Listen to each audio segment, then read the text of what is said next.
Assalamu alaikum warahmatullahi wabarakatuh. Akkam jirtu hordoftoota raadiyoo tuubii baga nagaan dhuftanii gara chaayinaala kootii hora chaayinaala kootii fi haarawaa taatanii sabskiraayib godhaa maatii kootaadha.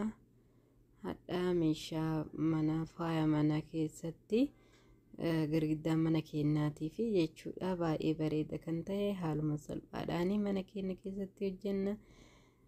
Baay'ee bareedaan jaalattanii ganaa wanna baay'ee isinii qabadhee dhufa inshaallah. Kanaafuu baay'ee bareeda isaati haaluma salphaadhaan mana keessan keessatti baay'ee bareeda kan ta'e hojjenna. Hamma dhuma viidiyoo nafaana turaadha akka jaalattan abdiin qaba. Isaan himamuu farraa'een hojjedha. Asirra kaa'ee mukarraa'ee jechuudha baay'ee bareeda amma kanatti. Bakka afuritti duran dursee innoo godhaadha akkanaa hundi qixxaa'uu fi jechuudha.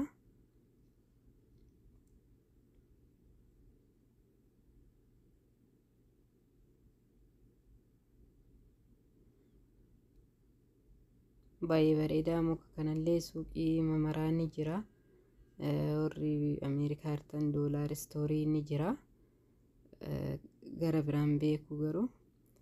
Naakana birri takkaanuu bittanii baay'ee bareedaadha. Haaluma salphaadhaan mana keenya ni bareechifannaa osoo hin binne jennee birri guddaadha. Onlaayinii irratti fa'aa amma gariin birri haga 145-50dha. Kanaaf immoo mana keenya keessa haaluma salphaadhaan akkana hojjenne baay'ee bareeda. Kanatti hojjechuun baay'een ulfaatu.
Akkanatti kunoo callee irra direera.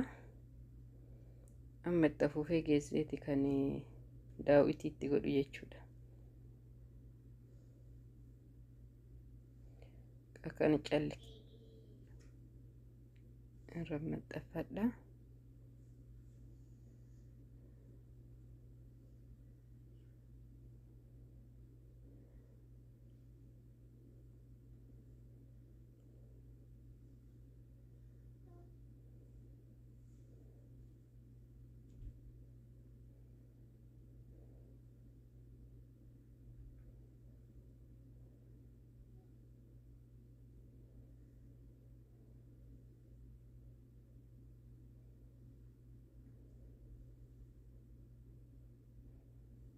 Amma qalama kan itti afuufadha.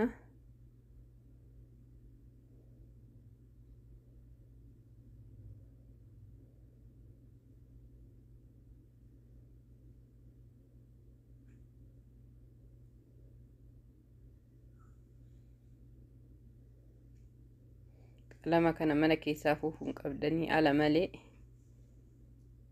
mana keessatti afuufamuu hin qabu. Alatti afuufamee xiqqoosii turee galchuu qabna yeroo itti afuufnu.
Kana fakkaataa kun akka itti bareedu. Amma immoo nuti fannifadhu godhadha.